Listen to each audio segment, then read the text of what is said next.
is Tim O'Neill, who is the owner and founder of the Team O'Neill Rally School in Dalton, New Hampshire.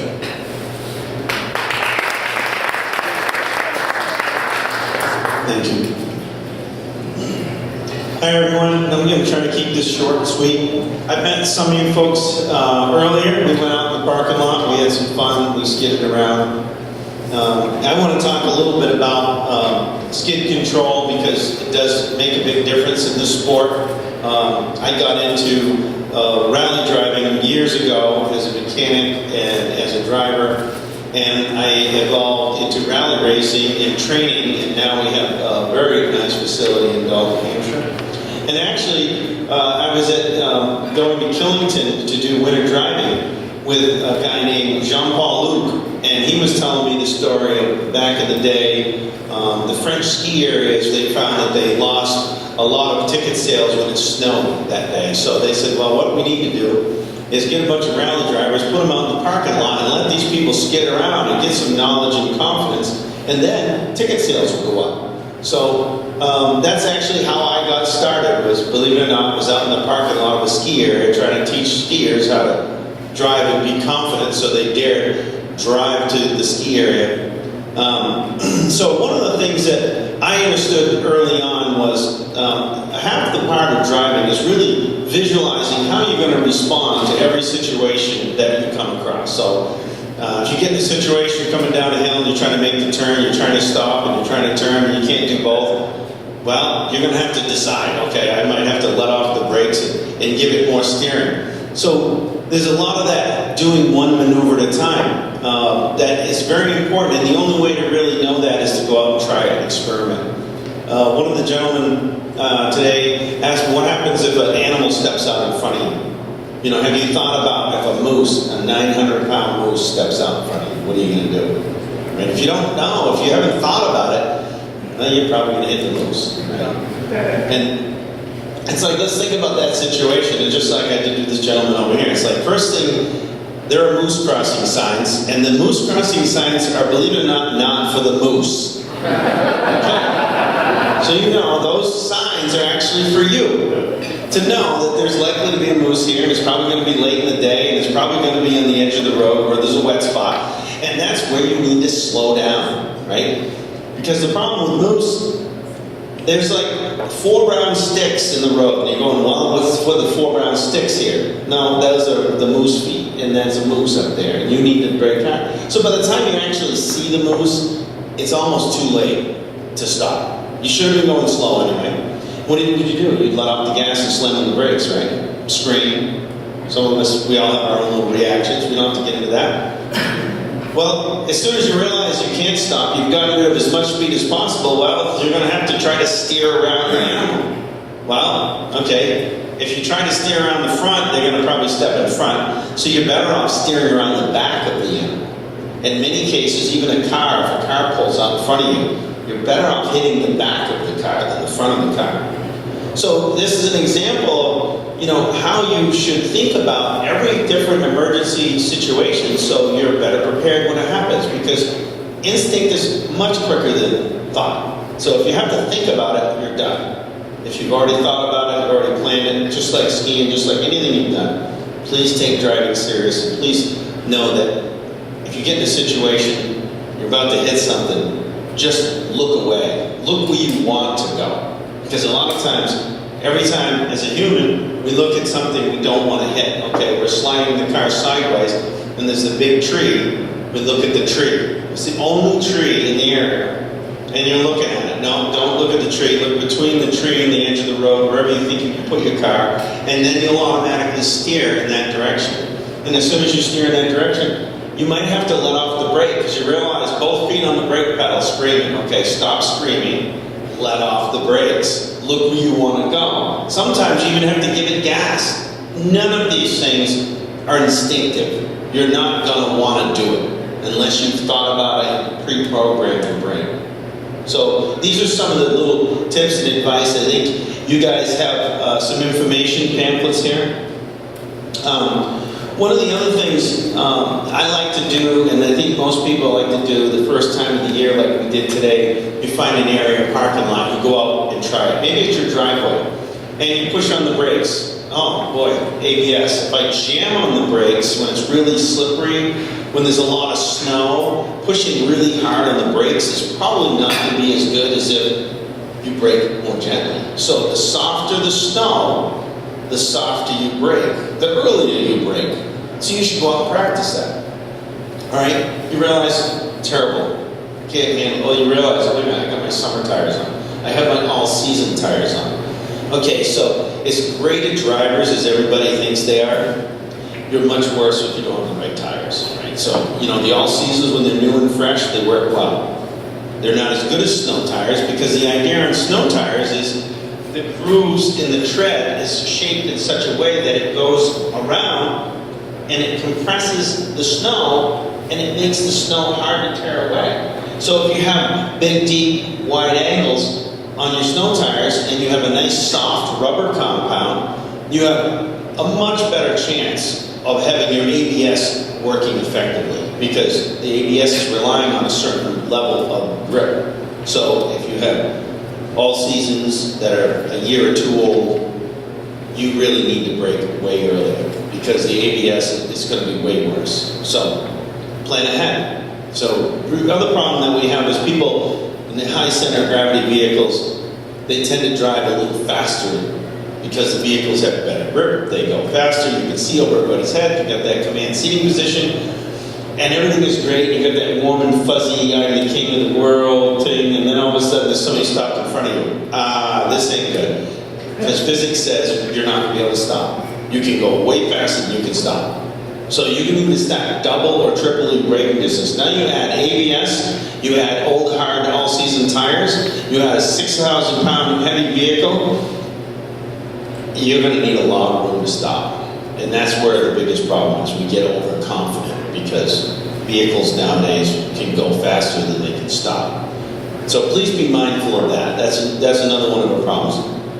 And one of the things I was saying earlier about doing one maneuver at a time, you sometimes when there's low grip, you have enough grip to be able to stop or turn.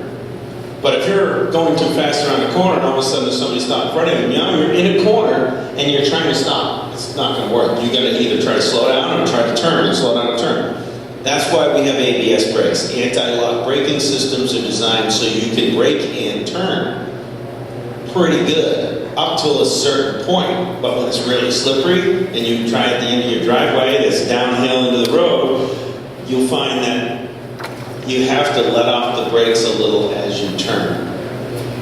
So that's something that you can think about. We have a little bit of time here to answer some questions. Most of the questions are about vehicles and the safety systems on there.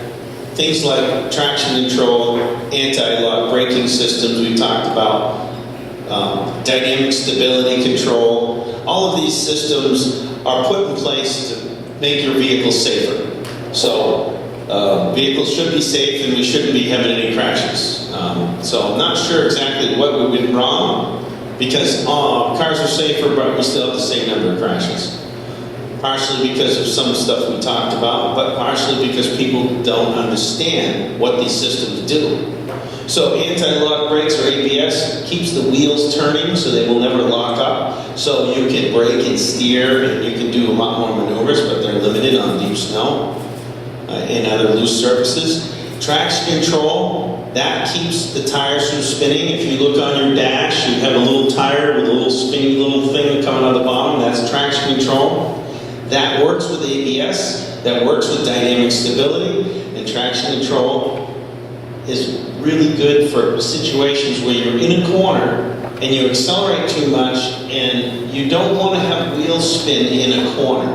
Because if you have a front-wheel drive car and your tires spin in the corner, you're going to lose your steering. If you have a rear-wheel drive vehicle and your tires spin in the corner, the back of the car is going to slide out. So you can't have that happen, you're going to lose control. So traction control is helpful in that, but when you're trying to make it up a hill in this deep snow, you're not going to be able to spin the tires and you're going to ride on the top of that snow and be stuck. And how do you know you're stuck? Because you put your foot on the gas, it goes bah, bah, bah, bah, bah, and the car's not moving. You've turn off your traction control button. Now where's your traction control button? Oh, you don't know.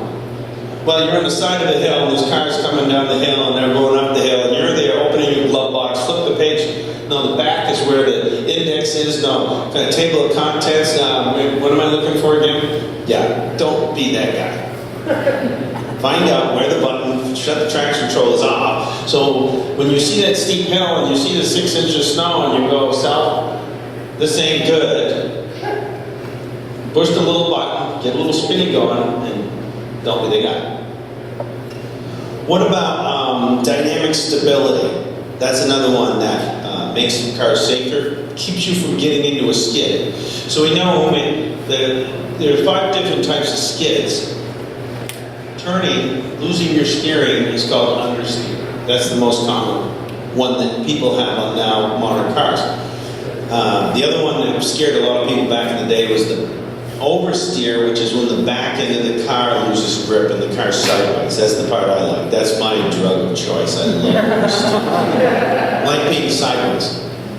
So some of these systems annoy me, but there's a little button on my dash, and I can hold that and wait. And then a little line goes up there, and pretty soon it says, okay, now your dynamic stability's on. So now I can get wheel spin, and I can get yaw and understeer, oversteer. I can pull a handbrake, and it's all kinds of fun stuff. Except for every time I shut off the key, start it back up, it's back off again. So every time these systems function through a cycle of the key, you got to reset. So there's a lot to be learned. You know, your handbrake nowadays they have a brake knob. I don't think they have a pull handle on a lot of these cars, so you got to be mindful of that. Sometimes, if your handbrake's not all the way down, it messes up the drive system on your car. So you need to learn a little bit more about your car. You got to make sure you have the right tires. Another thing is, people fail. They leave too late. They're like, okay, it's a 20-minute drive to work. I'm in a hurry. They don't clear off their car. They rush off to work, and then you start following people that are going slower. They're always late. I tell everybody, if you're going to be late, call work and tell them you're going to be late. Because that's what most people crash. They make a mistake, they're in a hurry, they're not paying attention, they try to brake too late, they can't. What I say, just call. And it makes such a big difference. The stress just goes right away as soon as you've done it. Now, you know it's a 30-minute ride. It's going to take you another 10, 20 minutes to get to work. Anybody, I want to open up for questions. If you guys have any questions about cars, the systems on cars, anything else on mechanic, I can help you. Questions about winter driving, rally driving, skid control, or beer? With the snow tires, what's studded snow tires? Is there a significant difference? Right? There's a lot of people ask about studded snow tires. My entire family has studded snow tires, so obviously I think it's important. Where the studded tires can help you is, of course, on the black ice when it's packed snow. It's not going to help you in the snow. The only time, and that's where people have a problem, it's blizzard conditions and they're driving 60, 70 miles an hour because they have studded snow tires. What happens is studs work good in the shiny ice and the hard pack. But when you drive over snow, the snow lifts the studs out of the ice. So you really have to be mindful when you have studded tires. I have studded tires on all 4. If you're going to have studded tires, don't put them on just 2 wheels. So don't put them on just the front or the rear. Either have no studs or have them on all 4. And be mindful that they're going to be more effective when it's black ice or hard packed snow. And I think it's important to have because studded tires, it's an extra $20 a tire or something like that. Yes, Bernard? In the coming world of self-driving vehicles, how will that play when you're driving? I'm sorry, could you say that a little In louder? the coming world of self-driving vehicles that we hear about, how will that be a factor or not? That's a good question. The self-driving vehicles, how's that going to work out? Well, I know a lot of old Yankee people, right? In this room, right? Yeah. And driving in the winter is a collaborative event. You got to watch out for everybody else. You got to look at the snow. You go look at the temperature. The temperature makes a big difference. You know, everybody have temperature gauges, outside temperature gauges in the car. Massive difference. Today is terrible conditions. I don't know if the self-driving vehicle is going to know, depending on the temperature and whether or not there are two little rows of snow. You know how you stay in little tracks, and when you try to get out of the tracks, it's pretty sketchy, and you get back in the tracks. Is it a downhill? Is it uphill? I mean, I think there's a lot to driving, and I think the self-driving cars are going to have a bit of education coming to them. So it might be tough being a computer in the future. Do all, I was just going to say, as a Tesla owner, we read about this a lot, and I totally believe it's going to be the last frontier. The cameras are going to see it, the snow on the road, and they say, here, no longer self-driving, short car. Right. Right. Yeah, the LiDAR and the other cameras possibly will be able to turn it back over. Self-driving is going to be in downtown urban areas first. It is going to be many years before it can get to country Right. roads. It wouldn't make sense to, well, one thing, the self-driving thing, they got to mark the roads. There's a lot more to be done. There's crests and turns and tricky. And the lawyers have to figure everything out too. We love lawyers. We love them with like seared on one side with a little butter and stuff. do all cars have the traction button? No, traction control is on most cars. I think they started putting them on all of them in 05 or 6. I'm not sure. The older cars definitely do not have it. Traction control works with ABS. So if a car has ABS, it's probably going to have traction control. Whether or not you can shut it off or not, I don't know. I would have to say most cars you can shut it off. You sometimes have to scroll through and read a book and get a young person to point out the obvious. So. Thanks.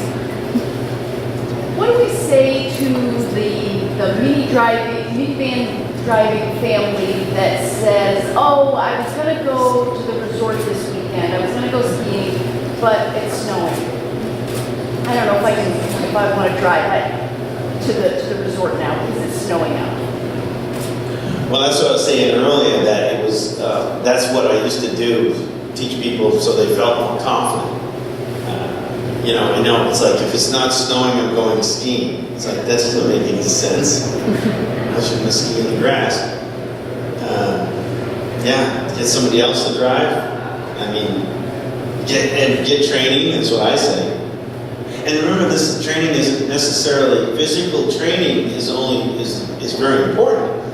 But the biggest thing is mentally preparing yourself. If you go around and make sure that your tires are right, you have good wipers, and you leave early and you look at your route. I mean, there's a lot of mental preparation. Just jumping up in the minivan and taking off. It's probably pretty scary for most people because they haven't planned for any emergency. Like everybody here, probably local people have boots, extra boots, and jackets, and shovels, and toe straps, and all kinds of gear. My car's full of stuff. I'm ready for any emergency. I love emergency. Some people are just like afraid of what if I get a flat? That's going to stop. So prepare for winter. Can you review if you're going down that hill, snowing out, conditions are slippery, and you lose control? So one of the things like you're talking about is the downhills scare most people, right? So where most people coming down a hill, the biggest problem is, of course, they crest the top of the hill going way too fast. So, for example, if you go up a hill and you're on the south side and you drive, the sun's been on it all day, and then you crest the hill and you start over the other side and it's clear ice. Now you're doing like 40 miles an hour when you realize. I would say pull the ejection handle. Because in some cases, there's not much you can do. Because you're already going too fast when you start over the one side. So any hill, you should slow down at the top and shift down if you can. So you start going down as slow as possible. Number two, make sure if that is on the north side, or the side where there's no sun, most of the time, or tricky or shielded with, a lot of times it would be sun, and you'll hit and melt and then refreeze at 4 o'clock in the afternoon. So time of the day, there's so many variables, but cresting the top of the hill, going as slow as humanly possible and shifting down will help a lot. And a lot of times, some of these hills, you're just gonna ride the brakes. And if you push too much, you're gonna have ABS engaging, and not, and a little less, you're gonna have less ABS and a little bit of braking. That can help. And then, maybe, if it's really icy in the road, maybe you need to be over in the ditch a little bit more. Because a lot of times, the edge of the road has more grip than on the road. And sometimes you're gonna be on the other side of the road, and you're gonna probably do all of the above. Don't panic, steer through it. Get studded tires. Start early. Most of our mistakes are because we're in a hurry and stressed out and didn't have time for the snow tires, and we didn't expect it to snow in November. And what do the Canadians do? Studded snow tires for everyone all the winter long. What do the Europeans do? Same thing. What do we do? Whatever. We lose a few, but there are many, so it's okay. Thank you for trying to be prepared.